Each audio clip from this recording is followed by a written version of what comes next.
Você pode abrir a tua Bíblia comigo no livro de Mateus 16, 24?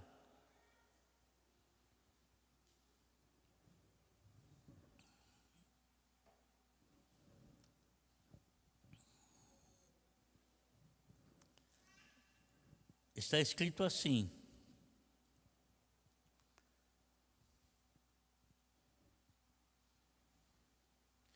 então Jesus disse aos seus discípulos: se alguém quiser acompanhar-me, negue-se a si mesmo, tome a sua cruz e siga-me. Vou ler novamente.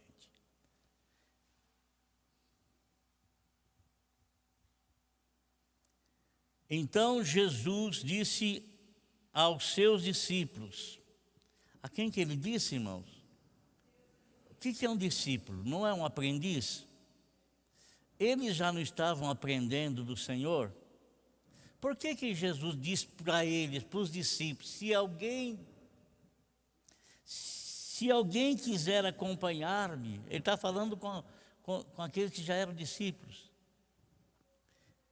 Se alguém quiser acompanhar-me, negue-se a si mesmo, tome a sua cruz e siga-me.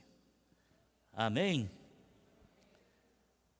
Em um sentido figurado, irmãos, cruz é usada para significar sofrimento, tribulação ou agonia. E muitas vezes a gente usa a palavra cruz para simbolizar alguma coisa.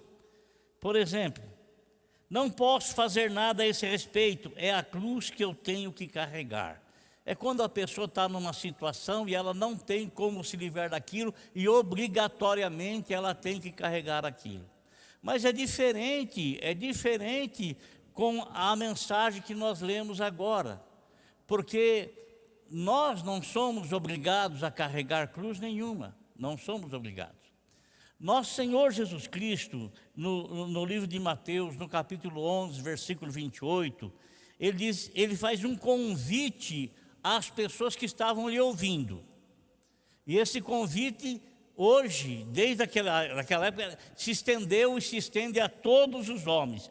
O que ele fala ali? Ele diz assim, ó: venham a mim todos os que estão cansados e sobrecarregados, e eu lhes aliviarei, e eu lhes darei descanso. O Senhor, Ele está falando para um grupo de pessoas que não são os seus discípulos, porque os seus discípulos já o estão acompanhando e, consequentemente, estando acompanhando, é porque eles foram alcançados por algum benefício por parte do Senhor Jesus Cristo. Mas Ele está falando, de um modo geral, a todos os homens: vinde a mim, todos vocês que estão cansados, oprimidos, sobrecarregados. É um convite: vinde a mim. Vindo a mim, eu vou lhes oferecer e lhes darei algo, e isso lhes trará descanso. Tirará do teu coração o cansaço espiritual. Amados irmãos, existe o cansaço físico, cansaço que você alcança ou sente após você ter feito algum esforço. O esforçar o físico, você sente cansado, mas uma noite tranquila de sono e pronto, você está novo novamente, está renovado. Mas, irmão, existe o cansaço espiritual, o cansaço psicológico, o cansaço mental, o cansaço espiritual, que esse cansaço não se recupera através de uma noite tranquila de sono. Porque geralmente quem tem um cansaço espiritual, dificilmente ele tem noites tranquilas de sono.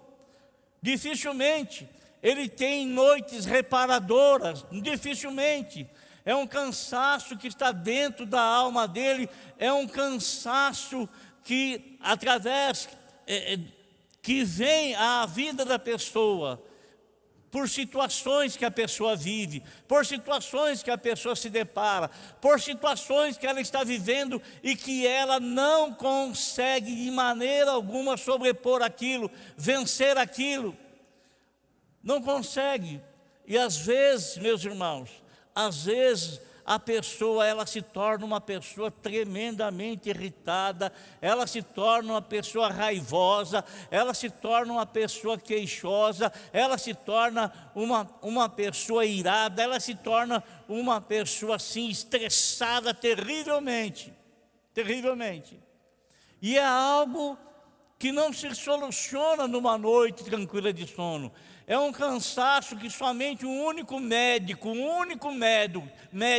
pode alcançar a profundeza da alma da pessoa, e lá dentro da alma da pessoa, então, tirar aquele cansaço e colocar o seu alívio, colocar a sua paz, colocar a sua segurança. Quando o Senhor fala: vinde a mim todos vós estáis cansados, oprimidos, sobrecarregados, e eu vos aliviarei, então é um convite que Ele está fazendo para as pessoas. Mas no versículo texto que nós lemos, não é um convite que Ele está fazendo para a pessoa. Tem um C aqui, ó.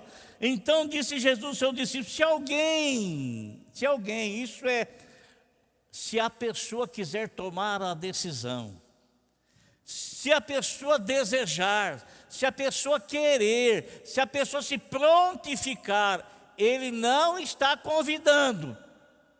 Ele convida para vir até Ele quem está cansado, oprimido. Mas se alguém quiser segui-lo, isso é, seguir o Senhor, é fazer o quê? Está escrito aqui: se alguém quiser vir após mim, a primeira coisa, negue-se a si mesmo. Negue-se a si mesmo. E a segunda coisa, tome a sua cruz.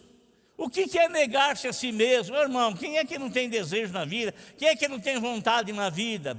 Mas quando a pessoa, ela passa a se tornar um seguidor de Cristo, não apenas como discípulo, mas alguém que quer ser um transmissor, alguém que quer ser um propagador, alguém que quer ser um pregador, é diferente do discípulo, porque aqui Ele está falando com os discípulos. Então disse Jesus aos seus discípulos: se alguém quiser vir após mim. O que foi que o Senhor Jesus Cristo falou para Pedro e para João e para André, irmão de Pedro, e para Tiago, irmão de João?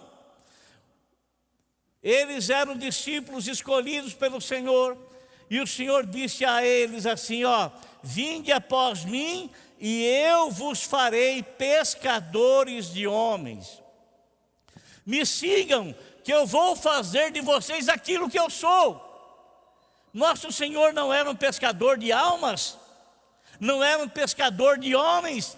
Ele não pescava as almas para o reino de Deus, e não foi com essa intenção que Ele chamou aqueles 12 homens, que primeiramente foram seus discípulos, mas que escolhidos pelo Senhor, eles se tornariam consequentemente pregadores do Evangelho, como se tornaram. E esses 12 homens, tirando Judas fora e colocando Matias no meio dos 12, esses 12 homens se tornaram o quê? Pregadores do Evangelho.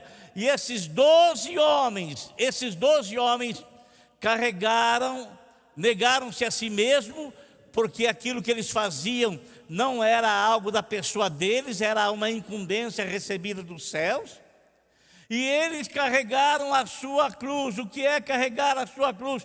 É renunciar à sua vontade para fazer a vontade de outro. Nosso Senhor Jesus Cristo, lá no jardim do Getsêmani, na oração, quando Deus revela para ele o que ele haveria de passar, a agonia que ele haveria de sofrer, o que é que ele faz?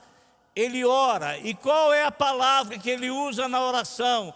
Ele diz assim: Senhor, se for possível, passa de mim esse cálice, Mas, porém, contudo, não seja feito aquilo que eu quero. Isto é, a minha vontade não é passar por isso, mas a minha vontade eu a coloquei em submissão à tua vontade. Não seja feito o que eu quero, mas sim aquilo que tu queres. E sabe, irmãos, nosso Senhor Jesus Cristo, por favor, eu quero que você entenda uma coisa. Eu não quero pregar para você facilidades no Evangelho, porque isso não seria verdadeiro. Porque carregar a cruz, irmão, você acha que cruz é leve? Não é leve. Renunciar à sua própria vontade, você acha que é fácil? Não, não é fácil. Não é fácil. Então, o Senhor Jesus Cristo, Ele faz um alerta a nós. E qual é esse alerta que Ele faz? O alerta que Ele faz, meus irmãos, está escrito, a primeira delas, em João capítulo 16, versículo de número 33. O que é que o Senhor fala para mim? O que é que o Senhor fala para você? O Senhor fala que Ele vai te dar alívio, que Ele vai te dar paz, que Ele vai te dar segurança, que Ele vai te dar a salvação, e realmente Ele faz. Mas Ele também, Ele não anula as coisas que nós iremos passar. Então Ele nos alerta, nos precavendo, nos prevenindo da situação que nós poderemos enfrentar. E no capítulo 16, versículo 33 de João, Ele diz assim: eu lhes disse essas coisas para que em mim tenhais paz. Neste mundo vocês terão aflições. Quem é que não tem aflições? As pessoas do mundo não têm. Poxa, se tem aflições, as pessoas do mundo têm muitas e muitas aflições, e eles não têm como nós, não temos as nossas aflições, mas nós sabemos a quem recorrer. Nós temos a fonte certa. Nós sabemos aquele que disse assim: ó, eu dou para vocês uma água que jorra para a vida eterna. Nós sabemos que ele falou assim: eu sou o pão da vida. Esse é a nossa fonte. É a nossa fonte. Mas eles não sabem. Mas o Senhor está dizendo aqui para nós: ó, no mundo vocês vão ter aflições. Você não tem aflições lá junto à sua família? Você não tem dificuldade lá? Você não tem aflição quando algum parente seu, quando você mesmo está enfermo? Você não tem aflições quando porventura você no trabalho está passando uma situação difícil? Você não tem aflições quando você está desempregado? Você não tem aflições porventura quando você é um servo de Deus, quando você é alguém que traz em você a marca de Cristo, e que pessoas, eles zombam de você porque você traz essas marcas sobre a sua vida? Você não tem aflições? Tem sim, todos nós temos. E o Senhor está falando aqui especificamente para mim, especificamente para cada um de nós. E por que Ele está falando isso? Para que a gente não se desanime na caminhada. Para que a gente, muito embora, a aflição aborrece sim. A aflição deixa chateado sim. Deixa sim. A aflição abate sim. A aflição tira o ânimo sim. Tira o ânimo. Tanto que o Senhor fala assim: no mundo tereis aflições, mas tenham bom ânimo. Se Ele fala que é para ter bom ânimo, é porque as situações, ela tira de nós a força, a energia, suga a nossa energia. Quantas vezes você já não se deparou com situações que você achou que não dava para seguir adiante, que não dava para ir em frente? Quantas vezes eu me deparei e me deparo ainda com situações assim? Quantas vezes? Mas o Senhor fala para você e fala para mim que não é para você desistir. Não é para você ficar chateado. Ele está alertando você que você vai passar por isso. Para que você, quando passar, você não venha se entregar ao desânimo, ao aborrecimento. Para que você não venha se entregar aí à desesperança. Não, não, não, não. Então Ele fala: no mundo vocês vão ter aflição, mas tenham bom ânimo. Tenham bom ânimo, eu venci o mundo. Eu venci o mundo, ele diz para mim, diz para você, tenha bom ânimo. No mundo vocês vão ter todas essas aflições que vocês passam, terão tudo, mas tenham bom ânimo, porque eu venci o mundo. Isso está querendo dizer que nós devemos permanecer olhando para ele em meio às aflições da vida. Ele está querendo dizer que não é para a gente desviar os olhos dele, não tirar os olhos da pessoa dele, não é para desviar, é para ficar focalizado na pessoa dele, focalizado, permanentemente, firmado, olhando para ele, observando, só olhando para ele. Amém? Então ele fala isso, nos alertando, meus irmãos. E ele, Jesus, nos animou, dando exemplo. Em 1 Pedro 2,21 está escrito assim: para isso vocês foram chamados, pois também Cristo sofreu no lugar de vocês, deixando-lhes exemplo para que sigais os seus passos. Lá Isaías, 700 anos antes de Jesus vir ao mundo, Isaías não estava falando da vinda do Messias. Isaías não estava dizendo que o castigo que nos traz a paz estava sobre ele, e pelas suas feridas, pelas suas pisaduras, nós somos sarados. Então, 700 anos antes de Jesus nascer, o profeta Isaías já estava falando da vinda, do nascimento de Jesus, da vinda de Jesus, e que ele haveria de morrer pregado em uma cruz, levando as nossas dores, levando nossas enfermidades, pagando um preço alto, nos dando exemplo, para que a gente siga os passos dele, sem nos desanimarmos, sem nos aborrecermos. O que não é simples não, não é fácil não, sem estarmos indignados, o que não é simples não, o que não é fácil não. E por que ele fala isso, irmão? No capítulo 14, versículo 27 de João, está escrito assim: deixo-lhes a paz, a minha paz lhes dou, não dou como o mundo a dá, não se perturbe o seu coração e não tenha medo. Os sofrimentos, eles não tiram necessariamente a nossa paz. Quando o Senhor fala assim, deixe-vos a minha paz vos dou, o apóstolo São Paulo fala que a paz de Deus, ela excede ao nosso entendimento, excede a nossa compreensão, porque em meio à tribulação, em meio às dificuldades da vida, nós não precisamos perder a nossa paz. É tão somente ficar no chamado do Senhor, é tão somente permanecer na escolha que Ele fez de cada um de nós, é tão somente permanecer na presença dEle, e consequentemente nós não iremos permitir, uma vez ligados a Ele, que nada, sofrimento, dor, doença, roube, tire, arranque de nós a paz que Ele nos outorgou, a paz que Ele nos deu. Amém?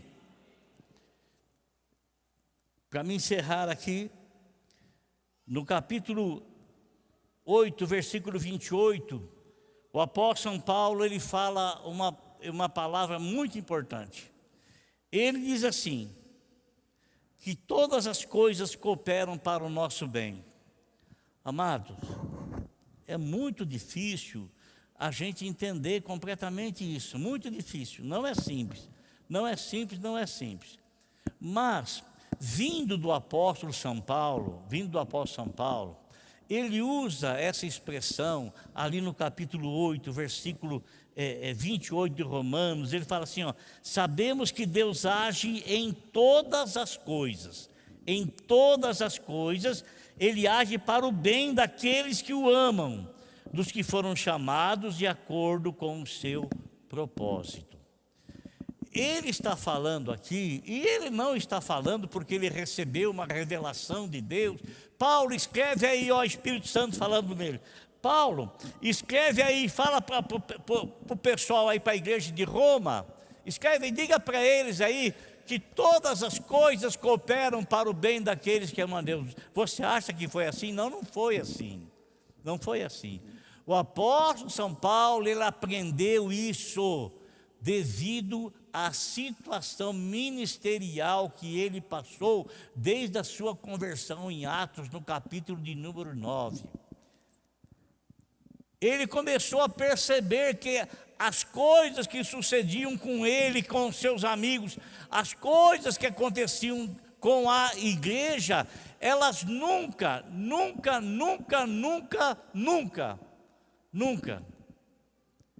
estiveram fora do controle de Deus. As coisas que acontecem com você, por piores que pareçam, por mais difícil que pareça, ainda que essas coisas gritem no teu ouvido assim: Deus está longe, Deus está distante, Deus não está nessa situação. Ele fala que todas as coisas, elas cooperam para o bem daqueles que amam a Deus, daqueles que são chamados segundo o seu propósito, segundo a sua vontade, segundo o seu querer. O apóstolo São Paulo, irmãos, ele aprendeu isso na vivência, na experiência. E ele pôde então passar isso para a igreja em Roma. Agora veja bem, o que é que o apóstolo São Paulo fala em 2 Coríntios capítulo 1, versículo 4 ao 6, diz assim: que nos consolem todas as nossas tribulações, para que, com a consolação que recebemos de Deus, possamos consolar os que estão passando por tribulações. Se somos atribulados, é para a consolação de vocês. Ele escreveu a carta à igreja aos Coríntios, dizendo para a igreja o seguinte: olha, a tribulação que a gente passa, somos consolados por Deus quando nós passamos tribulação, para consolar vocês quando vocês estão sendo atribulados. Então ele passava tribulações ferrenhas, mas ele tinha a manifestação e conforto e consolo do Espírito Santo. E quando isso acontecia com ele, amado irmão, é como se aquilo estivesse acontecendo naquela igreja. Então, da maneira como ele era consolado quando atribulado, ele consolava quando a igreja estava sendo tribulada. Quando a igreja estava passando por dificuldade, por tribulação. Então, olha aqui, todas as coisas cooperam para o bem daqueles que amam a Deus, porque Deus está nelas, ainda que não pareça, ainda que não tenha nenhum tipo de discernimento que aquela coisa poderá cooperar para algum bem, mas a Bíblia fala que coopera, então Deus coopera sim. Deus coopera sim. As coisas cooperam sim. E Deus, amado irmão, Ele jamais perdeu e jamais perderá o controle de toda e qualquer situação que você está envolvido. Amém?